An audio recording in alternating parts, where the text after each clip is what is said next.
नमस्कार दोस्तों, आप सबको मेरा चैनल पे स्वागत है। हमारे जीवन में समस्या का आना अति आवश्यकता है, अन्यथा हम सफलता का सही स्वाद नहीं ले पाएंगे। संघर्ष ही जीवन है। एक बगीचा में एक बच्चा घूम रहा था। थोड़ा देर बाद आराम करने के लिए वह पेड़ के छांव में बैठ गया। तभी उसकी नजर पेड़ में एक छोटा सा छेद पर पड़ी। उसने देखा कि उस छेद के अंदर एक तितली थी, जो उस छोटे से छेद से बाहर निकलने के लिए संघर्ष कर रही थी और उसे छेद को और बड़ा करने की कोशिश कर रही थी। थोड़ा देर तक यह देखने के बाद उस बच्चे को उस तितली पर दया आ गई और उसने उस छेद को और बड़ा कर दिया।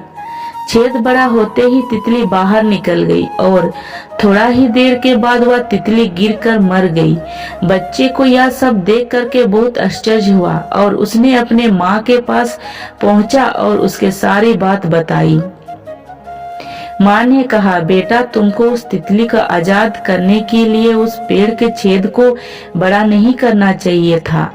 बच्चे ने उदास होकर के पूछा, क्यों माँ? मैं तो केवल उस तितली को आजाद होने से उसकी मदद कर रहा था। माँ ने आगे कहा, जब तितली उस छेद से बाहर आने के लिए संघर्ष कर रही थी तो उसके पंख उस सहित पूरे शरीर को मजबूत मिलती और फिर वह आगे अपने जीवन की कई समस्या का सामना स्वयं करने में क्षमता हो जाती। लेकिन तुमने छेद को बड़ा करके उस तितली को संघर्ष करने का अवसर ही नहीं दिया, जिसे बाहर निकलकर तितली की छोटी कठिनाई का भी सामना नहीं कर सकी और उसने दम तोड़ दी।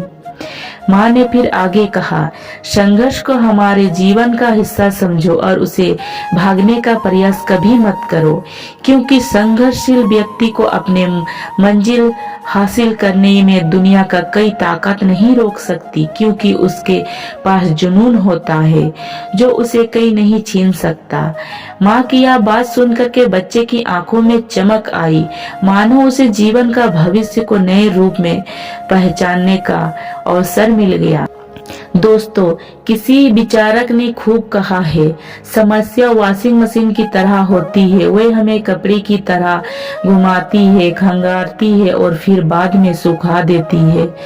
लेकिन जब हम बाहर आते हैं तो साफ, सुंदर और हर प्रकार के गंदे से बाहर आकर के निकलते हैं।